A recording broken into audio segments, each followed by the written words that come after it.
지금 코로나19의 이 문제는 단지 전염병의 문제를 넘어서 우리가 예상하지 못했던 수많은 문제들을 발생시키고 있습니다. 이제 코로나19로 끝나지 않고 이제 예측하지 못했던 큰 문제, 경제적인 고난의 문제로 옮겨 붙었습니다. 지난주 우리 목요일까지 주식시장이 연일 대폭락을 기록하면서 소위 서킷 브레이크인가 하는 그런 것들이 발동이 될 정도로 그렇게 무서운 속도로 주식이 급등하였습니다. 그래서 단순한 두려움을 넘어서 공포 패닉으로 빠져 들어가고 있는 이 세계적인 공황이 다가오고 있다는 느낌이 듭니다. 그런데 제가 이런 시기에 제 눈에 번쩍 들어오는 신문 기사가 있었습니다. 한 회사 외에는 전 종목이 주가가 하락하였다는 기사였습니다. 도대체 그 한 회사는 누구지? 제가 기사를 열심히 검색을 해보니까 이 시젠이라는 회사였습니다. 진단 검사를 만드는 그런 진단 키트를 만드는 그런 회사였습니다. 이 회사는 사실 몇 달 전에, 이미 몇 주 전에 여러 일간지를 통해서 소개가 된 바가 있더라고요. 한 기자가 이 회사의 대표이사 천종륜 씨를 찾아갔습니다. 이제 대박을 맞으셨겠어요. 그랬더니 이 대표께서 하시는 말씀이 아닙니다.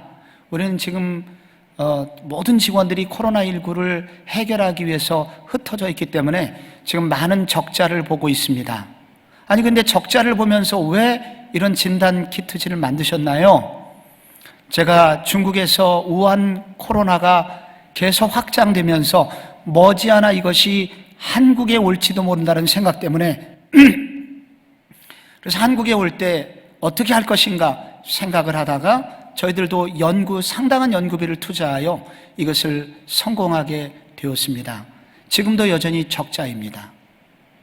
그 얘기가 얼마나 감동이 되는지요. 그래서 제가 그 사람이 궁금해졌습니다. 도대체 이분은 어떤 분이지요? 보니까 생명공학으로 미국에서 박사학위를 받으신 후에 이화여대 교수님 하시다가 20년 전에 이 회사를 창립하셨더라고요. 여러분, 오래전 기후의 변화로 이 지구상의 공룡이 사라지고 밀림의 질서가 재편됐던 적이 있었습니다. 지금은 온 나라가 이 코로나19로 인해서 세상의 판도가 바뀌고 있는 그런 느낌을 받고 있습니다. 혼돈과 무질서 속에서 새로운 판도가 만들어지고 있어서 이 혼돈과 어둠이 어떤 사람에게는 위기이고 어려움이지만 또 어떤 사람에게는 기회가 될 수도 있구나 하는 것을 발견하는 그런 대목이었습니다.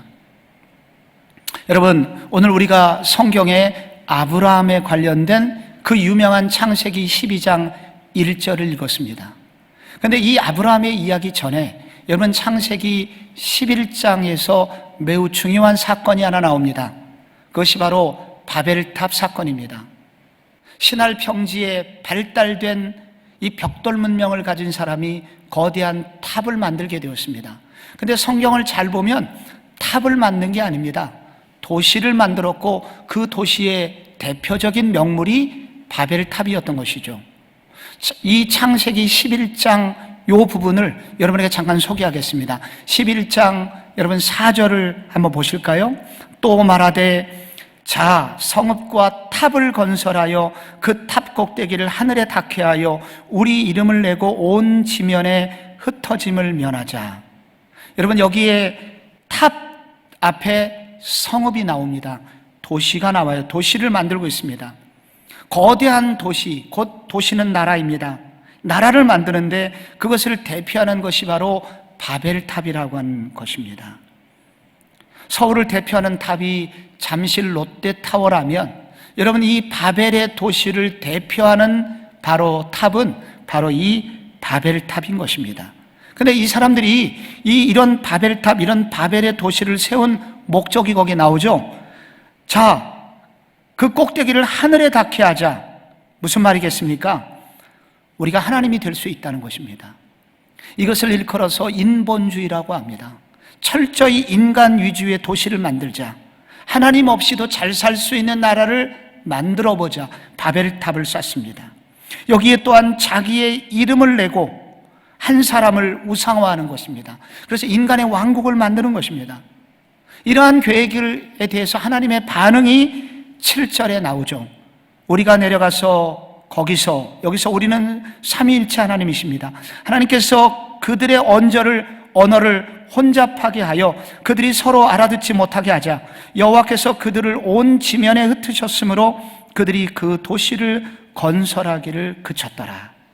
여기 여러분 언어의 혼잡이 나옵니다. 여러분 여기에 그때 이 지구상에 수많은 언어가 생기게 된 것입니다. 원래 우리는 같은 언어를 썼는데 그때부터 영어가 나오고 중국어가 나오고 스페인어가 나오고 아프리카의 많은 부족의 언어들이 나오게 되었습니다. 그래서 여러분 치열하게 공부하고 그렇게 짜증이 나실 때마다 바벨탑 사람들을 생각해야 됩니다. 여러분 언어가 달라졌다는 것은 곧 대화의 단절을 말하는 것입니다. 표현의 방법이 달라지게 되었기 때문에 거기에 오해가 생기고 갈등이 생기고 결국 전쟁이 생기는 대혼돈의 시간이 왔다는 것을 의미합니다. 1977년에 스페인 공항에서 두 비행기 대기하던 비행기가 서로 충돌하였습니다. 그래서 승객과 승무원 528명이나 사망하는 끔찍한 사건이 있었습니다. 관제탑에 있던 관제사가 급한 나머지 스페인어로 신호를 보냈는데 영어만 알고 있었던 두 조종사가 결국은 속력을 내게 되었고 폭발하게 된 것입니다. 언어의 단절은 곧 혼돈을 불러오고 혼돈은 무서운 사고를 일으키게 되는 것입니다. 바로 바벨탑 사건은 대혼돈으로 끝나고 있습니다. 온 세상이 혼돈과 무질서 속에 빠져 있었다는 것입니다. 근데 바로 그 바벨탑 이야기의 뒷부분에 족보가 나옵니다. 그 족보의 끝부분에 아브라함이 나옵니다. 여러분 그래서 11장을 읽어보면 창세기 11장에 이 아브라함이라고 하는 인물이 누군지가 설명이 돼요. 아브라함은 누구입니까? 이 혼돈의 시대 속에서 하나님이 일으키신 새로운 세대입니다. 혼돈과 절망에 빠져있는 세대를 구원하시기 위해서 하나님이 새롭게 일으키시는 믿음의 세대라고 할 수 있습니다. 그런데 여러분 아십니까? 우리 모두 예수 믿는 우리 모두를 일컬어 뭐라고 성경이 말할까요? 영적인 아브라함의 후손들이라고 부릅니다. 그래서 우리 모두는 영적인 아브라함의 후손들입니다. 달리 말하면 이 혼돈에 빠져있는 이 땅 가운데서 하나님께서 새로운 일을 시작하시기 위해서 새롭게 부른 믿음의 세대, 그것이 바로 예수 믿는 사람들이라는 것입니다. 그러므로 이 혼돈 가운데 살아가는 이 시대 성도 여러분들께서는 이 혼돈 속에서 우리를 부르신 영적인 아브라함의 후손들로 부름받은 우리가 어떻게 살아야 되는지 고민하셔야 됩니다. 여러분 혼돈의 시대 속에서 믿음의 새로운 세대는 어떻게 살아야 될까요? 첫째로 하나님께서 우리를 향한 놀라운 계획이 있다는 사실을 믿으며 살아야 됩니다. 하나님께서 우리를 향하여 놀라운 계획이 있음을 믿으셔야 돼요. 여러분 바벨탑 얘기 조금 더 자세히 해볼게요. 여러분 이 바벨탑을 세운 사람이 누굴까요? 이 도시를 세운 사람이 도대체 누굴까요? 궁금합니다. 이것은 10장에 나옵니다. 창세기 10장에. 이 10장에 보면은 10장 8절에 리므롯이라는 사람이 나옵니다. 여기 함의 아들, 노아의 세 아들 중에 함이 있고 함의 아들 중에 구스가 있는데 이 구스라는 사람이 여러 아들을 낳아요. 그 중에 니므롯이라는 아들을 낳습니다. 이 사람은 누구냐? 세상에서 첫 용사라. 9절에 그가 여호와 앞에서 용감한 사냥꾼이 되었으므로 10절에 그의 나라가 신할 땅에 바벨과 그리고 몇 도시가 나옵니다. 그래서 이 바벨타운 세운 사람이 바로 니므롯이라는 사람입니다. 그는 여호와 앞에서 용감했다. 이 원문을 조금 더 정확히 번역한 게 영어 성경입니다. Against the Lord. 하나님을 대항한 사람이었다는 겁니다. 하나님에 대한 두려움이 없었던 그런 사람이라는 거예요. 용감한 사냥꾼이라는 번역보다는 원문은 이것을 특이한 사냥꾼이라고 설명합니다. 왜 이 사람이 특이한 사냥꾼이었을까요? 보통 사냥꾼은 동물을 사냥합니다. 근데 이 사람은 인간을 사냥해요. 인간을 잡아다가 노예로 만들어 버립니다. 인신매매를 하는 것입니다. 그런 노예를 잡아다가 많은 일을 시켰습니다. 죽어가는 것도 상관하지 않았습니다. 그러면서 거대한 도시, 자기가 세우기를 원하는 그 바벨의 도시와 바벨탑을 쌓았던 것입니다. 저는 성지순례를 위해서 20년 전에 이집트에 가본 적이 있습니다. 이집트에 가니까 유명한 피라미드가 있죠. 여러분, 피라미드라는 것은 높이가 보통 한 150m 정도 됩니다. 여러분, 이 피라미드에 어떻게 쌓여져 올라갔냐면 2m 돌을 정교하게 깎은 것이 수천 개가 놓여져서, 여러분, 고대 수천 년 전에 저 피라미드가 만들어졌습니다. 근데 주변에는 돌이 없어요. 도대체 이 돌은 어디로부터 온 것인가? 수백 킬로 떨어진 산에서, 그리고 그것을 강을 통해서 운송이 되고, 그래서 많은 노예들이 동원이 되어서 그것을 끌고 오고 돌을 깨고, 그리고 그 벽돌을 여러분 수십 층의 높이로 올리는 와중에 얼마나 많은 노예들이 죽었겠습니까? 이 노예들이 죽어가는 것에 대해서 괴념치 않고 이 바로라는 사람이 이와 같은 높은 탑을 쌓아 올렸던 것입니다. 여기 창세기 10장에 나오는 니므롯이 그런 사람입니다. 그래서 사실 아브라함을 읽으실 때 여러분은 이 창세기 10장, 11장에 또 한 사람과 대조해서 읽어야 돼요. 니므롯. 여러분 처음 들으시는 분도 있을 겁니다만, 니므롯이라는 사람이 이 바벨탑을 세운 사람이에요. 바벨의 나라를 세우려고 하는 사람입니다. 그런데 여러분, 이 창세기 11장에 이 바벨탑의 결과 대혼돈을 마무리 짓는 사람, 새로운 세대 아브라함이 등장합니다. 그리고 12장에서 이 하나님이 아브라함을 부르시는 장면을 여러분 읽으신 거예요. 여호와께서 아브라함에게 이르시되 내가 내게 보여줄 땅으로 가라. 내가 너로 큰 민족을 이룰 것이다. 여기 땅이 나오고 민족이 나옵니다. 이것은 바로 나라를 의미하는 거예요. 나라를 이루는 3요소가 있잖아요. 영토와 국민과 주권이 있어야 됩니다. 그래서 아브라함에게 하나님 주권을 가지신 하나님이 아브라함을 부르시는 거예요. 내가 너를 통해서 큰 나라를 세우기를 원한다. 새로운 나라죠.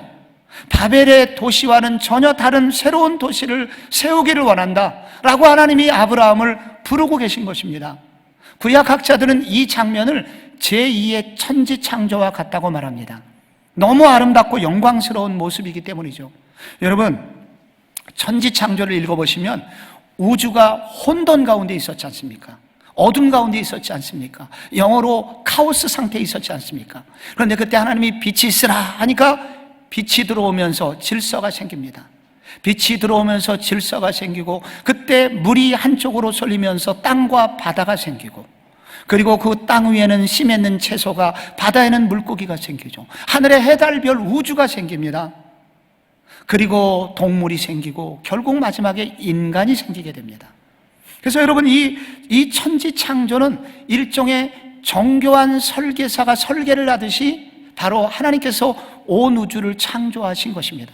하나님이 무턱대고 우연히 심심해서 우주를 창조하신 게 아니고, 하나님은 정교하신 계획을 가지고 우주를 지으셨다는 거예요.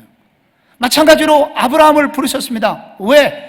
혼돈에 빠진 카오스 상태에 있는 이 온 세상을 구원하시기 위해서 하나님은 아브라함을 부르신 거예요. 믿음의 새로운 세대를 부르신 거죠. 왜 부르셨겠습니까? 황폐된 인류를 다시 세우시려고, 진정한 소망을 주시려고, 어둠에 빠진 이 인류에게 빛을 주시려고 이렇게 하나님께서 부르신 것입니다. 이것이 바로 하나님의 계획이신 것입니다. 이것은 마치 1세기의 로마에 의해서 정복을 당한 이스라엘 백성들이 절망과 소망이 조금도 없을 때 하나님께서 어느 날 하나님의 아들을 보내신 것과 같습니다. 갈라디아서 4장 4절에 보면은 때가 참에 하나님이 그 아들을 보내사 여자에게서 나게 하셨다 그랬죠. 이 여자는 바로 예수님입니다. 어둠과 소망 가운데 있었던 그 시대에 소망을 주시라고 하나님께서는 아들 예수님을 보내셨습니다. 그리고 예수님께서는 제자들을 부르셨고, 그 제자 중에 대표자가 베드로입니다. 베드로를 부르셨습니다. 베드로를 부르시면서 마태복음 4장 19절에 나를 따라오너라 내가 너로 사람을 낚는 어부가 되게 하리라. 그래서 이 베드로를 통해서 하나님 나라의 영광스러움이 이어지도록 하였습니다. 이걸 믿음의 세대라고 합니다. 여러분, 지나간 인류를 볼 때 세상이 끝났구나 그렇게 생각할 때마다 놀랍게 하나님은 새로운 사람을 일으키셨습니다. 그 세상이 끝났구나 할 때 하나님은 믿음의 세대를 일으키셨습니다. 이렇게 어둡고 혼돈에 빠진 이 시대 가운데 하나님은 가만히 계시잖아요. 지금도 아브라함의 후손들을 부르고 계십니다. 근데 아브라함의 후손이 누구라고요? 지금 예배를 드리고 있는 예수 믿는 여러분이 바로 아브라함의 후손임을 믿으시기를 바랍니다. 혼돈의 시대 가운데 새로운 일을 하시기 위해서 하나님은 아브라함의 후손들을 부르셨습니다. 그러므로 여러분 아셔야 됩니다. 믿으셔야 됩니다. 이런 시대를 위해서 나 같은 죄인을 부르셨구나. 그리고 나를 아브라함의 후손으로 부르셨구나.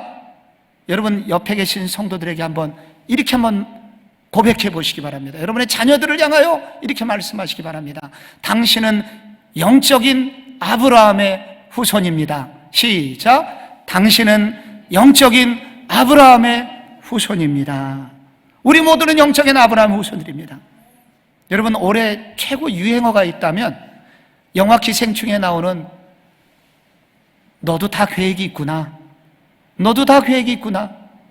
여러분, 거짓말로 위조 대학에 들어간 재학증 명세를 떼가지고 부잣집 과외 선생으로 가는 아들을 향하여 박수치면서 칭찬하면서 너도 다 계획이 있구나. 근데 그 인간의 계획은 어떻게 됩니까? 거짓된 계획은 어떻게 됩니까? 탄론하게 되고 결국은 사람이 사람을 죽이게 되고 그로 인해서 여러 사람이 죽게 되고 비극으로 끝납니다. 사람의 계획은 잘못될 가능성도 있습니다. 그러나 전능하신 하나님의 계획은 틀리지가 않습니다.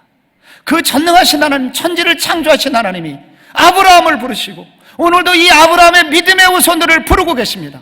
우리를 통해서 위대한 계획을 가지고 계시고 어둠의 시대를 빛으로 바꿀 수 있는 카오스를 멈추고 새로운 일을 하는 일에 우리를 부르고 계셨다는 것입니다. 여러분, 봉준호 감독이 올해 많이 부상하였습니다. 스타가 됐습니다. 그러면서 그 감독이 어떻게 영화를 만드는지가 쭉 나오더라고요. 먼저 대본을 만들고 사람을 캐스팅하고 좋은 배우를 캐스팅하고 그리고 촬영지를 정해서 촬영을 하고 각고의 노력으로 촬영이 끝나면 편집을 하고 편집을 해가지고 그것을 이제 배급을 해줍니다.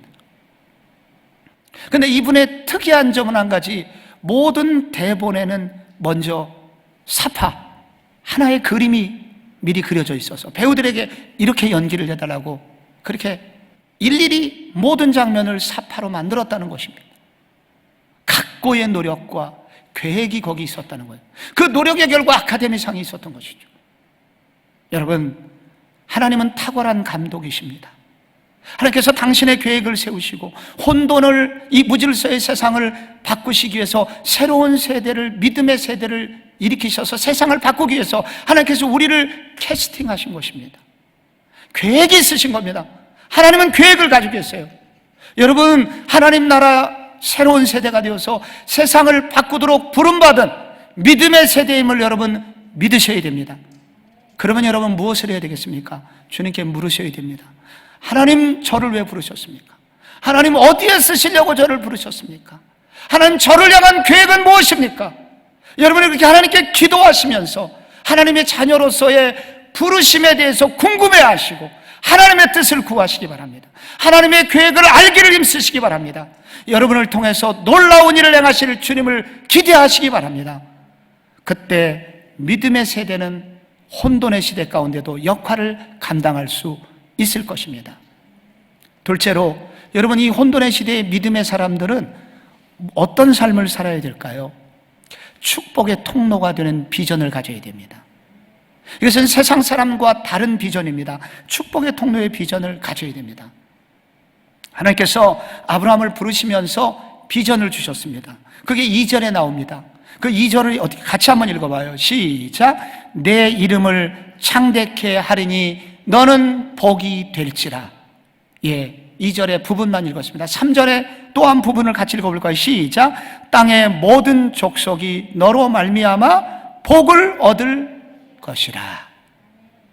여러분, 여기 땅의 모든 족속이 너로 말미암아 복을 얻을 것이라 그랬습니다. 너로 말미암아, 조금 줄이면 너를 통하여, 영어로는 through you 혹은 by you, 너를 통해서 라는 것입니다. 여러분, 여기 너를 통해서라는 것은 영어가 조금 더 정확하게 표현을 한 것 같아요. 그것은 채널입니다. 그래서 이것을 영어 성경은 The Channel of the Blessing, 축복의 통로라고, 채널이라고 그렇게 번역을 했습니다. 여러분, 채널은 수도관과 같습니다. 수도관은 그 풍성한 수원지로부터 집집마다 물을 마실 수 있도록 하는 그런 연결해주는 채널이 됩니다. 연결관이 됩니다. 눈에 보이지 않지만은 이 전자파는 채널을 가지고 있습니다. 그래서 우리가 텔레비전에서 9번을 돌리면 KBS가 나오고 11번을 돌리면 보통 MBC가 나오죠. 지금 여러분께서 유튜브 채널을 통해서 지금 집안에서, 가정에서 예배를 드리고 계십니다. 지금 본당에서 드려지는 이 어떤 열기와 예배의 내용을 여러분이 지금 듣고 느낄 수 있으신 이유는 유튜브라는 보이지 않는 채널이 있기 때문입니다. 하나님께서는 우리를 그런 축복의 채널로 불러주셨다고 합니다. 축복의 통로가 되라고 우리를 불러주셨다는 것입니다. 그러므로 믿음의 사람들에게 하나님이 이런 비전을 주셨는데, 적어도 믿음의 사람들이 가져야 되는 몇 가지 비전이 있습니다. 그것은 바로 섬김의 비전입니다. 하나님께서는 우리에게 많은 복을 주실 것을 약속하십니다. 그런데 이 축복을 주신 이유가 뭐냐? 그것은 나뿐만 아니라 다른 사람을 섬기라고 축복을 주셨다는 것입니다. 어떤 사람은 더 많은 지혜를 주실 수 있고, 어떤 사람에게는 더 많은 물질을 주실 수 있고, 어떤 사람은 다른 사람보다 더 높은 포지션을 주실 수 있습니다. 그런데 이렇게 주시는 이유는 우리 모두 다 다른 사람을 섬기도록 하기 위해서 하나님이 이런 비전, 이런 축복을 주셨다는 것입니다. 또 하나, 우리 믿음의 사람들이 꼭 가져야 되는 비전은 하나님의 영광이라는 비전입니다. 하나님 우리에게 복을 주십니다. 왜 주실까요? 하나님의 아름다움을 나를 통해서 드러내게 하시기 위함입니다. 그래서 나를 통해서, 또 믿는 사람을 통해서 하나님이 어떤 분이신지 드러나야 됩니다. 하나님이 얼마나 부유하신지, 하나님이 얼마나 아름다우신지, 하나님이 얼마나 찬양하기에 마땅한 분이신지, 하나님의 영광을 드러내는 비전을 우리에게 주시고 우리를 채널 삼아 하나님을 드러내시기를 원하신다는 겁니다. 그러므로 우리는 이 비전을 가져야 됩니다. 또 하나는 하나님 나라의 비전입니다. 하나님이 내게 복을 주시지만 이런 축복을 주시는 것을 통해서 하나님 나라의 영토가 확장이 되어야 됩니다. 나 때문에 예수 믿는 사람이 늘어나야 됩니다. 그래서 하나님의 축복이 흘러 넘치게 하는 비전을 하나님은 가지고 계신 것입니다. 여러분, 이 바벨탑의 사람들의 비전은 이거와는 달랐습니다. 바벨의 사람들은 자기의 이름을 높이려고 했습니다. 바벨의 사람들은 흩어지지 않고 모이라고 했습니다. 모이라고 했다는 것은 힘의 결집입니다. 내가 얼마나 힘이 센 사람인지, 내가 얼마나 많은 물질을 가지고 있는지 보여주기 위해서였습니다. 다른 사람을 지배하기 위해서 끌어모았습니다. 다른 나라를 이기기 위해서 끌어모았습니다. 그러나 하나님께서는 우리에게 이와 반대의 삶을 살라 하십니다. 흩어지라고 하십니다. 나누어 주라고 하십니다. 하나님의 아름다움을 드러내라고 하십니다.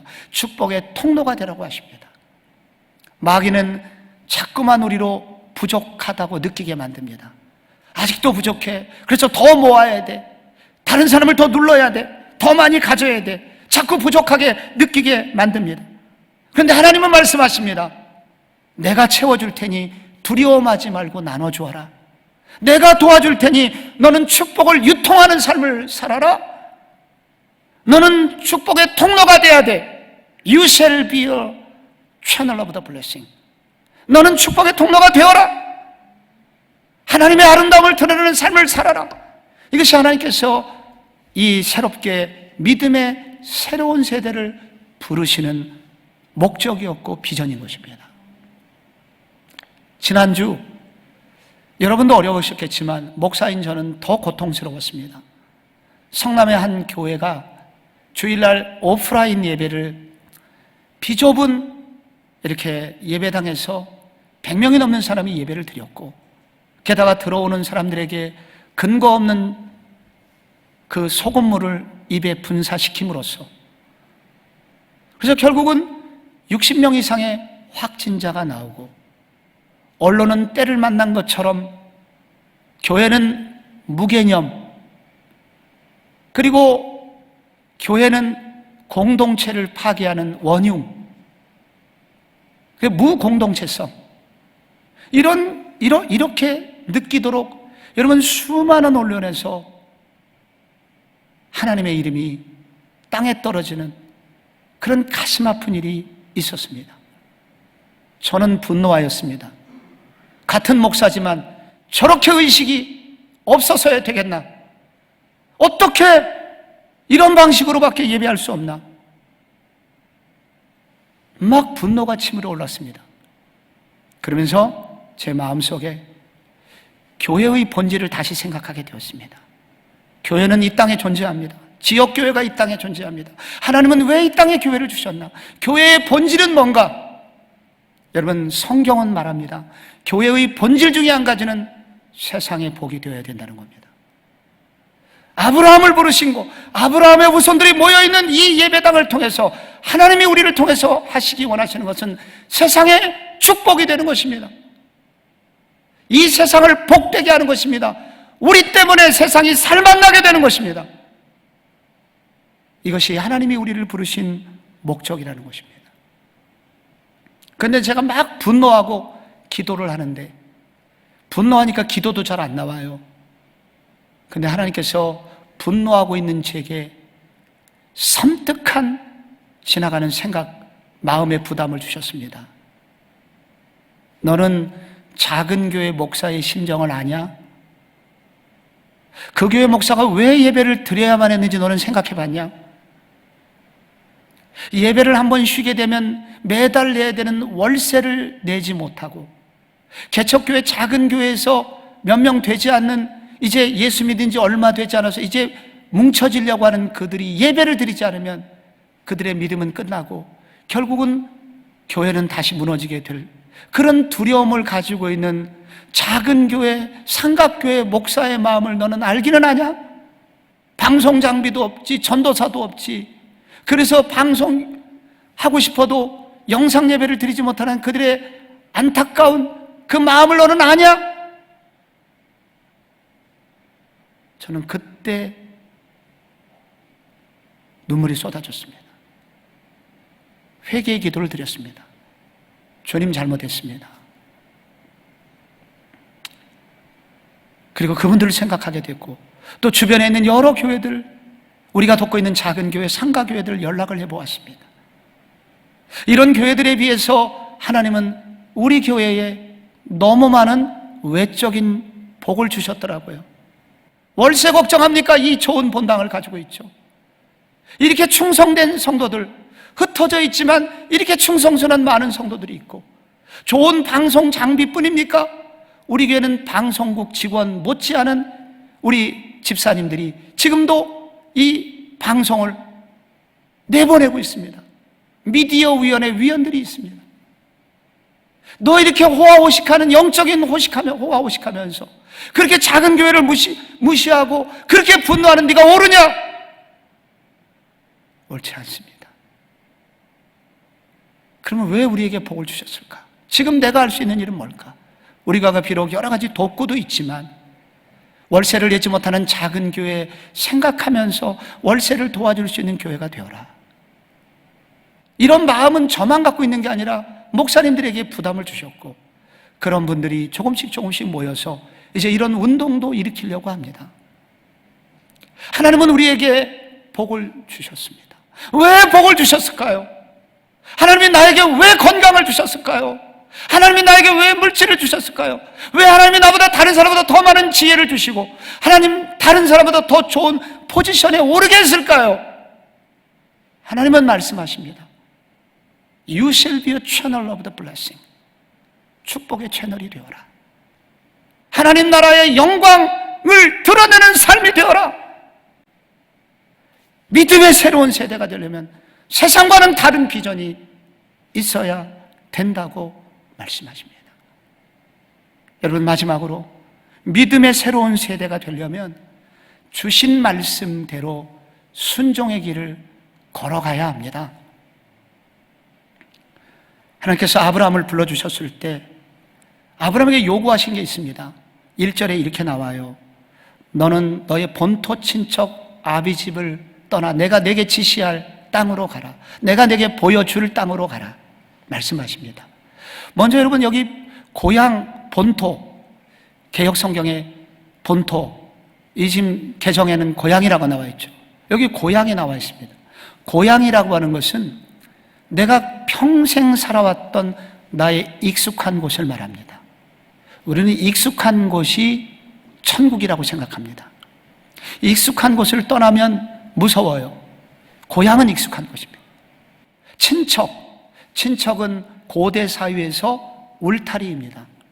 많은 친척들, 종씨들이 모여서 다른 부족이 공격을 해오면 막아줍니다. 그래서 안전장치예요. 보호장치예요. 친척입니다. 아버지의 집, 아버지는 언제나 후원자입니다. 내가 부족하면 채워줌이 있는 곳, 그게 아버지입니다. 그런데 하나님께서는 이 본토 친척 아버지, 고향과 이 친척과 아버지의 집을 떠나라고 요구하셨습니다. 그때 아브라함의 나이는 75세였다고 그래요. 나이도 많아요. 시작하기에는 뭐 좀 늦은 나이 아닙니까? 근데 하나님께서는 너의 안전지대, 시큐리티 존이죠. 너의 시큐리티 에어리어를 떠나라고 그렇게 말씀하십니다. 무슨 말일까요? 그동안 네가 세상을 의지하고 살아왔는데 이제는 나를 의지하고 살아라. 너의 삶의 방식은 이제는 달라져야 돼. 너를 먹여 살리는 것은 나야. 나를 의지하고 살아. 나를 의지하고 살아는 주님의 도전을 받습니다. 하나님께서 보여주신 땅이 아닙니다. 보여줄 땅입니다. 아직도 완벽하게 보여진 게 아니에요. 내가 가면서 얘기할 테니까 일단 떠나라 말씀하십니다. 여러분, 아브라함이 어떻게 했습니까? 아브라함이 4절에 아브라함이 어떻게 했는지 그 행동이 나옵니다. 이에 아브라함이 여호와의 말씀을 따라갔고 롯도 그와 함께 갔다. 그 나옵니다. 그리고 5절에 마침내 가나안 땅에 들어갔더라. 여러분, 아브라함이 고향을 떠날 때 이미 여러분, 고향을 떠나는 것은 두려운 일이었지만, 이 나이에 새로운 것을 시작하는 것은 염려되는 일이었지만, 그러나 아브라함은 자신의 상황 대신에 더 중요하게 여긴 것이 있습니다. 하나님이셨습니다. 하나님 그분의 말씀을 소중히 여겼고 그 말씀을 따라갔습니다. 그 결과 어떻게 됐습니까? 우리가 알고 있는 아브라함이 된 것입니다. 믿음의 조상이 된 것입니다. 수많은 민족의 아버지가 된 것입니다. 천국을 소유한 하나님의 사람이 된 것이죠. 영원한 천국을 소유한 사람이 된 것입니다. 말씀대로 살아가는 것은 두려운 일입니다. 말씀대로 따라가는 것은 때로는 염려되고 그리고 손해볼 것 같은 생각이 듭니다. 그러나 말씀을 따라가면 결국 말씀대로 살면 결국 풍성한 삶으로 끝납니다. 왜? 말씀하신 분이 하나님께서 모든 부유함을 가지고 계시기 때문입니다. 말씀하신 그 하나님은 진리이시기 때문에 틀림없이 우리의 길을 인도해 가시기 때문입니다. 지금 눈앞에 보는 것은 손해 같고 눈앞에 보는 것은 끝 같지만 하나님은 또 다른 놀라운 길들을 준비하고 계시는 전지하시고 전능하신 하나님이시기 때문에 가능합니다. 그러므로 믿음의 새로운 세대는 말씀을 따라서 순종하는 삶을 사는 사람입니다. 말씀을 좋아하고 말씀을 따라 살기를, 그리고 말씀을 따라 살기를 결단하는 사람이라고 말씀하십니다. 여러분이 근데 오해하면 안 됩니다. 말씀에 순종한다고 하는 것이 말씀 성경책을 가지고 다닌다는 것을 의미하지 않습니다. 심지어 내가 1년에 성경을 몇 독했다고 1독, 2독, 3독을 하는 것 자체가 순종하는 게 아닙니다. 심지어 성경 쓰기에 참여했다고 해서 여러분께서 혹은 성경대학을 졸업했다고 해서 말씀에 순종하는 게 아닙니다. 말씀에 순종한다는 의미, 말씀을 따라간다는 것은 이런 의미입니다. 먼저 말씀을 배우고 읽는 중에 말씀하시는 하나님을 만나는 것입니다. 그 인격적인 하나님의 음성을 듣는 것입니다. 그리고 그렇게 하나님께서 하신 말씀을 마음에 두는 것입니다. 소중히 여기는 것입니다. 사랑하는 것입니다. 중간중간에 꺼내서 읽어보는 것입니다. 그리고 결정적으로 그 말씀대로 살아가는 것입니다. 그때 하나님의 역사가 있습니다. 그때 그런 말씀을 따라가게 되면 하나님이 우리에게 풍성한 삶을 약속하십니다. 그런 사람에게 하나님은 부유함을 주십니다. 우리가 알지 못했던 새로운 축복을 경험하게 하십니다. 어저께 우리 교회에 마스크 90장이 기증이 되었습니다. 손재주가 좋으신 우리 교회 한 권사님께서 수제로 만든 마스크 18,000원짜리 시가 90개가 저희 교회에 들어왔습니다. 그래서 제가 감사 인사 겸 전화를 드렸더니 정말로 제게 아름다운 향기로운 간증을 해 주셨습니다. 따님께서 마스크를 쓰고 다니다가 피부에 트러블이 좀 생겼나 봐요.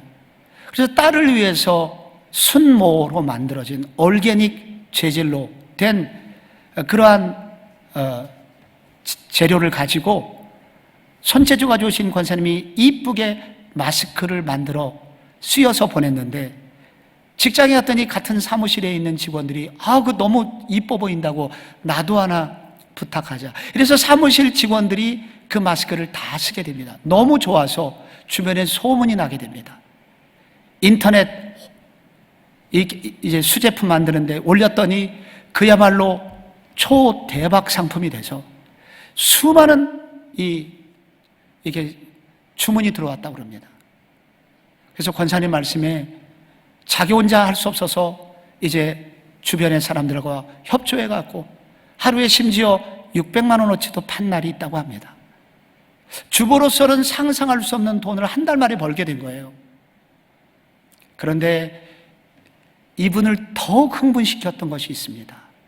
올해 초를 시작하면서 이제 내가 권사로서 교회도 섬기고 싶고, 또 이제 정년 퇴임을 한 우리 남편도 계셔서 이제는 내가 가정에 경제적으로 도움이 좀 되고 싶다, 그렇게 기도를 했는데 하나님께서 이러한 놀라운 일을 행하셨다는 거예요. 돈을 번 것보다도 더 흥분되는 것은 하나님께서 우리를 알고 계시구나, 하나님이 내 사정을 알고 계시고 가정의 사정을 알고 계시고 지금도 나를 이끌어 가시는구나, 그것 때문에 용기를 얻으셨다는 거예요. 이분이 수년 전에 저와 사역훈련을 했습니다. 사역훈련에서 훈련받다 보면 제일 어려운 게 로마서 8장 전체를 암송하는 것이거든요. 제게 이렇게 말했습니다. 목사님, 내가 다른 것은 몰라도 암기하는 것은 제가 좀 재주가 없습니다. 이거 좀 봐주면 안 되냐고 그래서 권사님 좀 하는 데까지 해보자고, 하는 데까지. 근데 놀랍게 하는 데까지 하다 보니까 이분이 그 외 사역훈련생 중에서 3번째로 빨리 로마서 8장을 전부 외워버리신 겁니다. 매우 빠르게 외우신 거죠. 본인도 놀라셨습니다.